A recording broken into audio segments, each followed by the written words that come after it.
Ministers have claimed this is all spontaneous, all organised themselves, all paid for themselves as well. But that claim appears, if I can put it politely, grossly implausible. It looks to me like that is being organised by the Labour Party's Director of Operations. Does the leader agree that it is actually damaging to our national interest? And this is a serious point.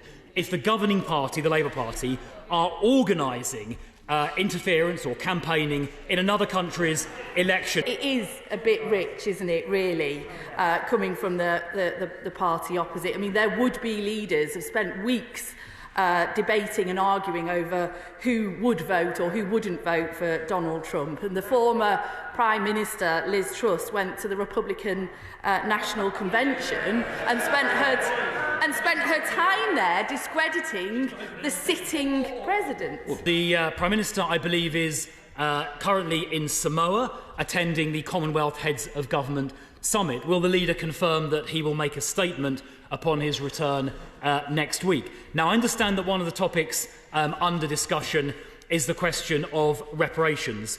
Now, my view is that it is totally wrong to be demanding money, as much as £18 trillion, for sins, very serious sins, committed hundreds of years ago.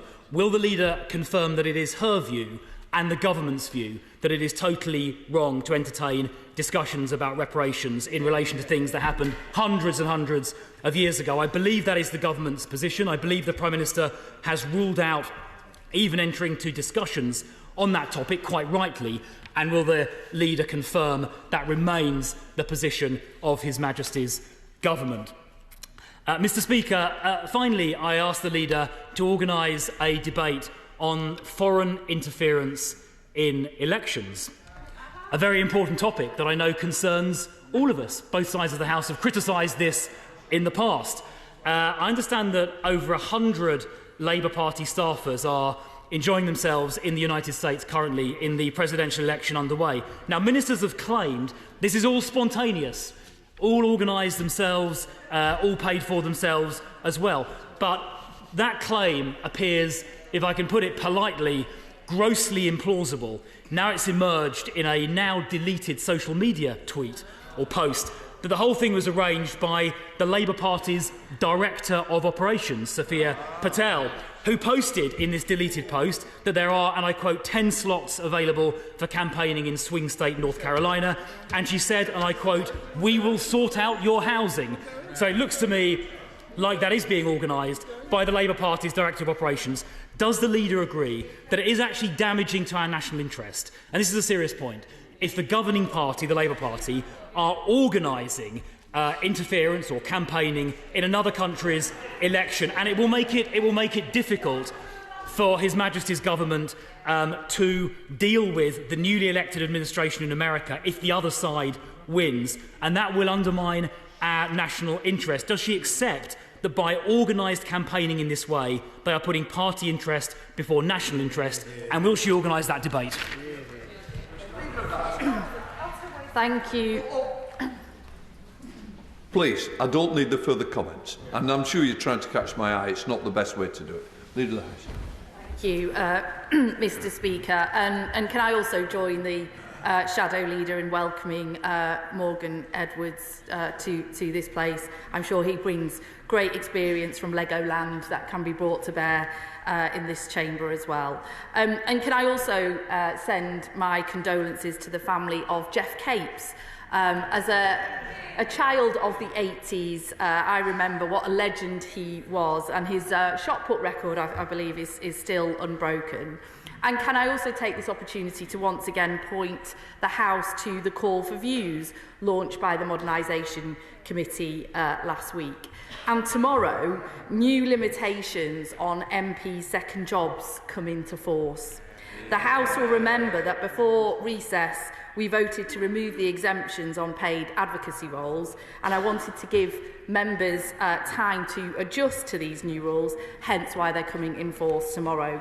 This was a manifesto commitment, and we're determined to restore trust in politics, raising standards and delivering on our manifesto commitments. He raises again the issue of winter fuel payments, and I do just once again gently remind him that the equality impact assessment we published, which we weren't required to do, but we were forthcoming with it, and we brought forward to this House, which I don't think would have happened under his government, the full vote on these requirements in this House, and they were passed clearly by this place. He asks about Chogham and the Prime Minister's visit to Chogham. I can confirm that there will be a statement from the Foreign Secretary next week about that and other matters, and I look forward to him raising some of those issues there. But I'm also, the issue of reparations is an important one, and I'm glad that he's raised it, because we do recognise the horrific impacts and the understandable and ongoing strength of feeling across the Commonwealth and other communities about these issues. But he's right, our positions on reparations hasn't changed, and we are, at this conference this week, we're committed to working with our Commonwealth partners on the issues, the very pressing issues that we are facing today, and looking forward to the future and not looking to the past.